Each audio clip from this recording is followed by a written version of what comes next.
física, pero también en gracia para con Dios y gracia para los hombres. Y cuando estamos diciendo gracia para con Dios, aquí hay una especie de pasivo donde no quiere decir que Jesús en este caso quisiera agradar a Dios, que sí, pero lo que está diciendo aquí es que Dios se agradaba de él. Gracia para con Dios, es que es Dios quien se agrada de Jesús. Y sabemos que ¿quiénes agradan a Dios? Aquellos que hacen su voluntad. Es decir, aquellos que tienen una relación correcta, genuina, con la palabra de Dios y siguen sus mandamientos y hacen lo que Él revela en su palabra y no al revés. Pero también dice que Jesús tenía gracia para con los hombres, que es una persona íntegra, una revelación de una persona íntegra, porque también los hombres, no es que Jesús quisiera agradar a los hombres, bueno, primeramente a su Padre, después a los hombres, pero también los hombres tenían Jesús tenía buen testimonio para con los hombres, delante de los hombres. Es decir, son los hombres que decían, esta es una persona socialmente correcta. Es decir, Jesús como persona íntegra creció en conocimiento o sabiduría, físicamente, pero también en su relación con Dios y también en su dimensión social. Dios nos revela que también religiosa. Ese es el crecimiento integral de la persona. Y Dios nos revela en su palabra que para crecer íntegramente, correctamente, tenemos que crecer en todas las dimensiones. Puesto que si en una dimensión no crecemos correctamente, esta influirá en el resto de relaciones. El ser humano intenta decirnos que si vamos a bien en un área, a lo mejor la otra no tiene tanta importancia, pero no todos sabemos que una persona, si no tiene, incluso el concepto de salud, no es solamente la ausencia de enfermedad, ¿verdad? El concepto de salud que aparecía en los manuales antiguos, ¿qué es la salud? La ausencia de enfermedad. Se ha ampliado muchísimo más. Los manuales de medicina ya nos dice que la salud no es la ausencia de enfermedad, sino también entra la dimensión social, la dimensión psicológica, la dimensión personal. Y yo añadiría que una persona saludable es una persona que tiene una buena relación con Dios. Que no puede existir una salud correcta si una persona no tiene una relación con Dios. Por tanto, un alumno tiene que comer el bocadillo. Un alumno se tiene que comportar bien con los compañeros. Tiene que respetar las normas. Tiene que conocer, pero tiene que tener una buena relación con Dios, porque si el alumno no toma el bocadillo, por mucho que estudie, tendrá un problema. El alumno, sabemos hoy en día que los grandes problemas de la educación no son problemas conceptuales, son problemas actitudinales. Y detrás del problema actitudinal, desde luego, hay una falta de relación con aquel ser que nos ha dado la vida y que nos marca pautas, que nos marca normas y que nos enseña cómo somos cada uno de nosotros. El ser humano nunca llegará a nada fuera de Dios, en ninguna faceta. Intentará, pero no llegará. Así que es necesario para el crecimiento personal, pero integral de la persona, suplir la necesidad de autoestima, de capacidad, de saber dominar las pasiones, lo que uno siente, lo que reprime, lo que controla, marcar orientación, marcar límites, saber cuáles son los límites de la autonomía, objetivar las emociones, aceptar las frustraciones, los valores, pero desde luego hay que integrar lo humano con lo espiritual. Si no integramos lo humano con lo espiritual, desde luego iremos mal. Lo real con lo ideal. Y la vida práctica y diaria con la fe. Y cada uno de estos tres niveles tienen que ir muy unidos. Desde luego el psicológico, quién es la persona, el existencial, quién soy, a dónde vengo, a dónde voy, pero el espiritual, quién me ha creado, qué hay después de la vida. ¿Soy yo solamente un conjunto de músculos, de órganos? ¿Formo yo parte de, como está ahora muy de moda, del universo, de la energía cósmica? A mí que me hace gracia porque todo el mundo se atreve a hablar de cosas muy de este tipo, y desde luego es que se dejan atrás lo que es la realidad y la verdad de Dios, ¿no? Pero sin embargo todo el mundo está diciendo: yo necesito tener una relación con lo trascendente. Como me han dicho que Dios no, que Dios es malo, que la religión es mala, lo tengo que buscar por otro lado. Y eso se ve, nadie cree en Dios, pero pon la tele a partir de una hora, ¿vale? Todo el mundo, y bueno, a partir de una hora y antes, porque si no te pone la generación alienígena, te pone la cosmología y la energía y el positivismo y de todos los colores, porque el ser humano necesita esa relación. Claro, como no tiene, a falta de pan, buenas son tortas. Así que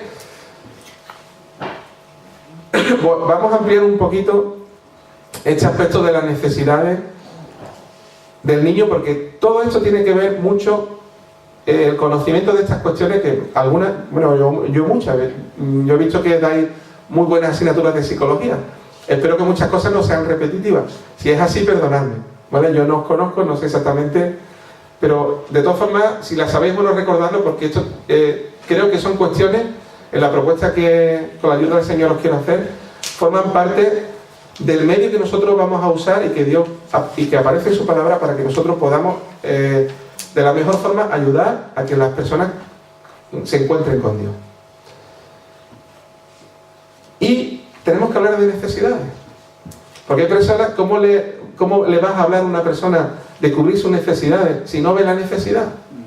Muchas veces es el mundo el problema que tiene. No ve que tiene necesidad de salvación, porque no ve que son pecadores, no ve que necesitan a Dios en su vida. Por tanto, le estamos vendiendo una necesidad que ellos no ven. Entonces, hay que hablar de qué necesidades tenemos y cuáles son las necesidades. La más básica es la superación de algo que nos marca desde que nacemos y por desgracia nos separa en la adolescencia. Bueno, yo creo que nos separa casi nunca, ¿no? Debería pararse un poco, ¿no? Pero es difícil de parar, que es el egoísmo. El egoísmo es la incapacidad de ver las cosas desde un punto de vista diferente del mío, diferente del propio. Y desde este punto de vista, hermano, ya sabéis que el niño nace con un yoísmo, ¿no? Con un gran egoísmo. Alguien me dijo: ¿tú sabes que un niño, te lo pregunta a un niño, ¿tú tienes hermano? Y te dice: sí. Dice: ¿y tu hermano tiene hermano? Y dice: no. El que lo único que tiene hermano soy yo, ¿no? Así que el niño nace con un gran yo. Ese yo debería ir sanamente, íntegramente disminuyendo. Pero si solamente usamos la psicología o la sociología para suplir esa necesidad y para que la persona no sea egoísta, desde luego nos vamos a encontrar con un Pablo de Tarso que dice que lo que quiere hacer no es capaz de hacerlo. Y Pablo de Tarso no era una persona inculta, una persona muy inculta, era discípulo de Gamaliel, era un fariseo de fariseos. Él mismo habla de él, tiene que, digamos, que defenderse, ¿no? Digamos, de la iglesia de aquella época, de su derecho a ser apóstol. Así que vemos que tenemos de nacimiento un problema con nuestro yo interior, con el egoísmo, que es muy difícil humanamente de ir en contra de superar.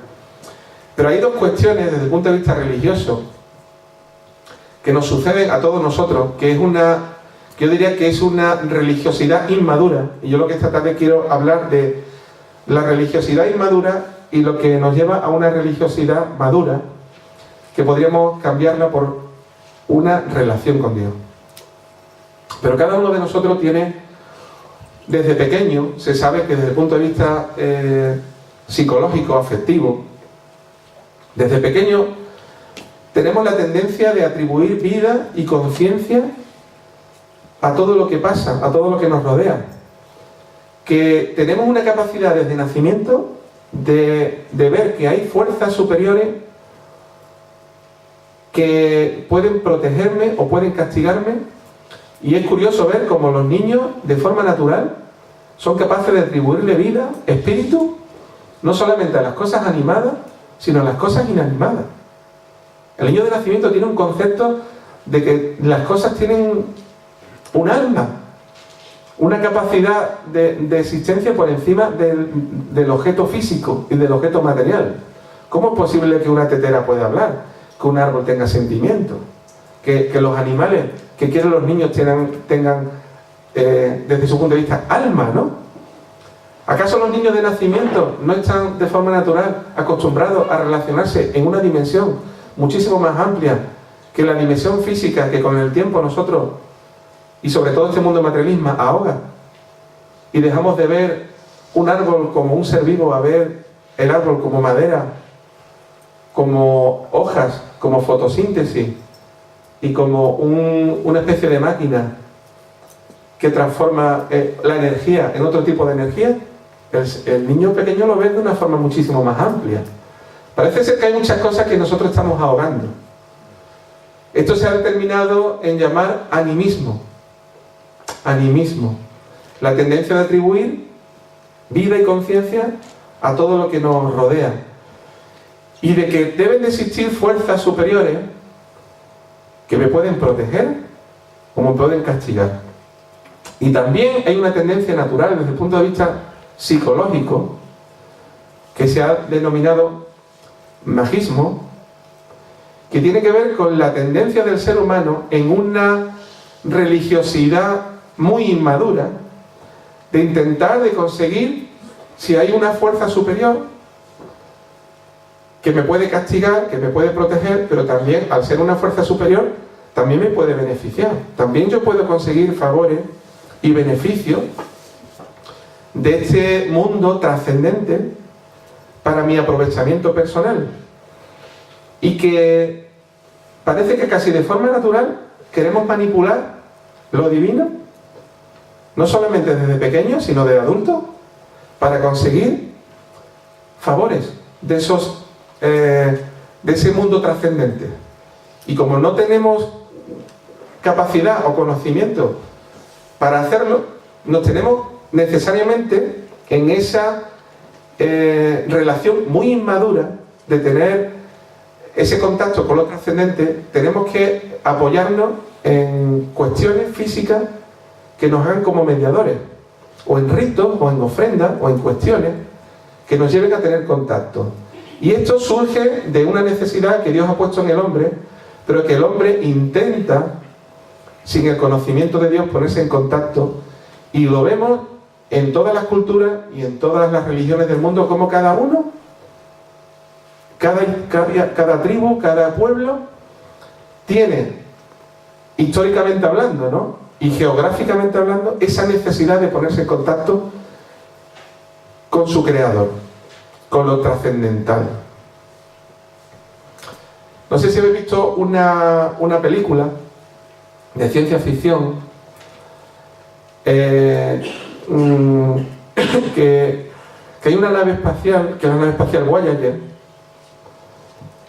que ya estamos en el año 2000, bueno, este año 2000 y pico, ¿no?, muy lejano, que ahí podemos volar con nuestra imaginación, y se ve como viene una especie de o nave espacial o civilización increíble que viene a la Tierra, que no nos podemos ni comunicar con ella, de tan avanzada que es. Usamos todos los medios habidos y por haber, y al final de alguna forma logramos meter una nave espacial, y resulta que al final no sé si estoy destripando la película porque ya es muy antigua, al final resulta que este ser que se llama Venger, ¿algunos lo identifican? Este ser que se llama Venger, cuando llegan al fondo del medio de la cuestión, hacen así y se ve que pone Voyager. Y es que resulta que hace siglos el ser humano envió a esta nave espacial para recoger información de todos los planetas, y esta nave se encontró con cientos o miles de civilizaciones que la fueron dotando de capacidad de inteligencia hasta que cogió autoconciencia.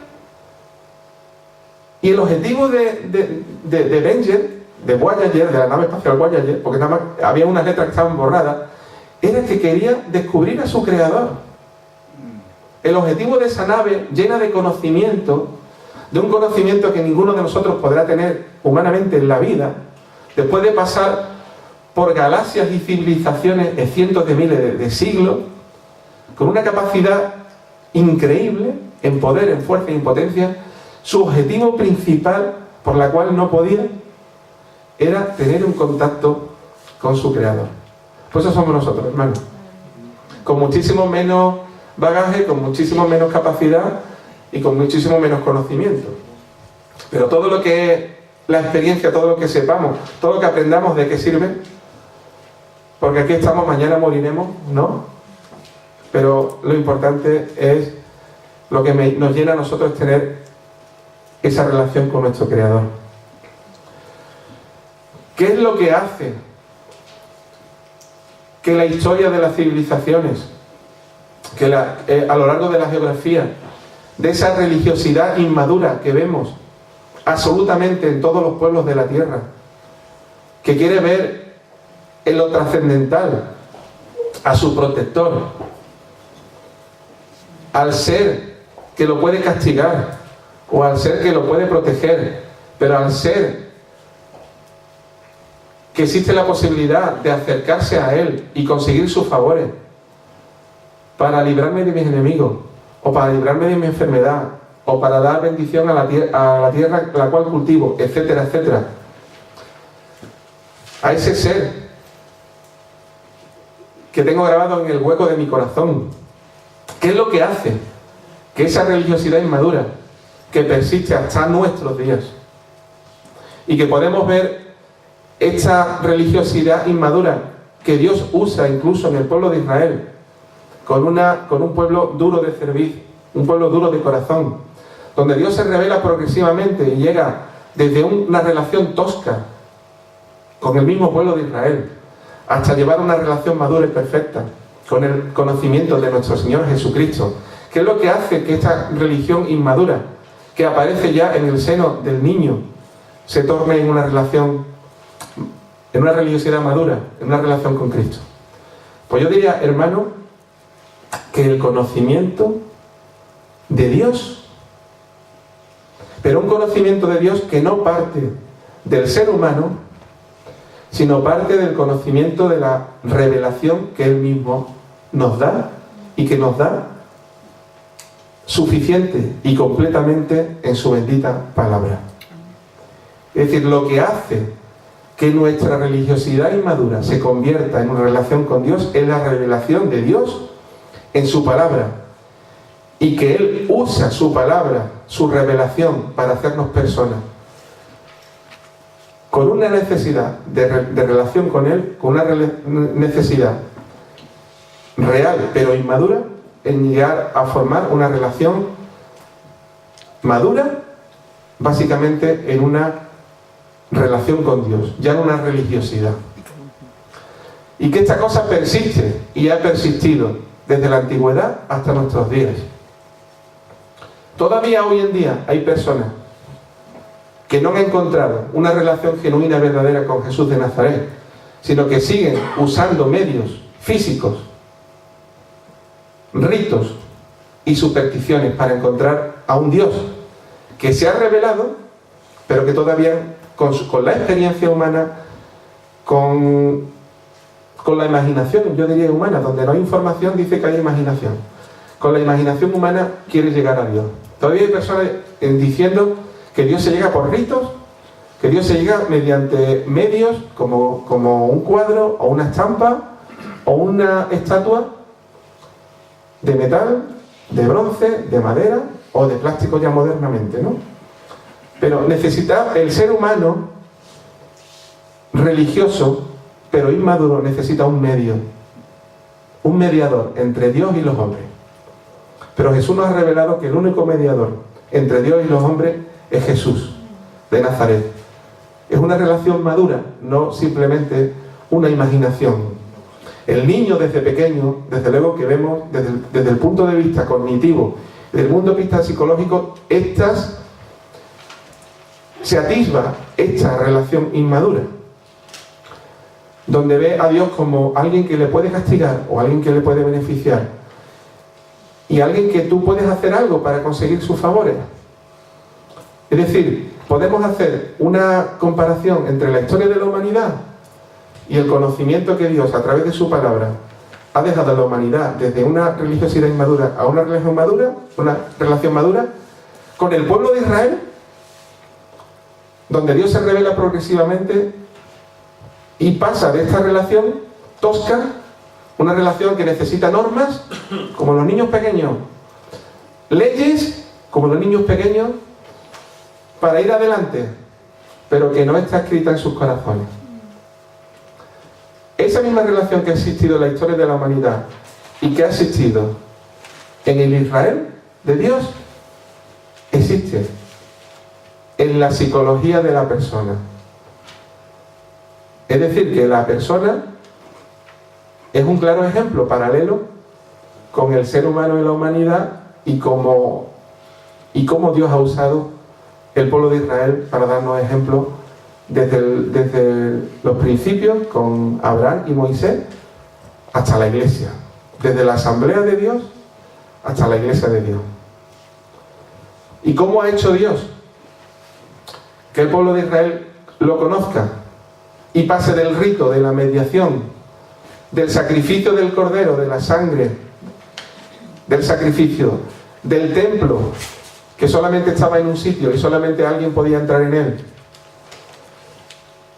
a llegar a la relación actual? Pues Dios se ha revelado a lo largo de los siglos y a lo largo de la humanidad, pero fundamentalmente a través del pueblo de Dios, del pueblo de Israel. Pero dice la palabra que hoy Dios se nos revela por medio de su palabra. Es decir, hermano, para conseguir que el niño, el joven y el adolescente y el adulto pasen de una religiosidad inmadura, tosca, a una relación madura, necesitamos, hermanos, la palabra de Dios. Instruye al niño en el camino correcto, hermano, y aun cuando fuere viejo, no se apartará de él. Proverbios 22:6. Necesitamos enseñar la palabra de Dios para transformar el ser humano. La sabiduría humana no transforma al ser humano, pero la palabra de Dios sí transforma al ser humano. No es solamente enseñanza, es una espada de doble filo que penetra hasta el alma, hasta los tuétanos y nos hace cambiar.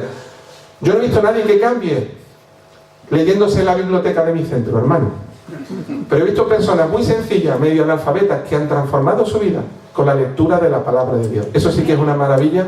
Y ahí sí que hay una vida detrás de la palabra. La palabra de Dios es viva y eficaz. A mí me aburren ya los bestsellers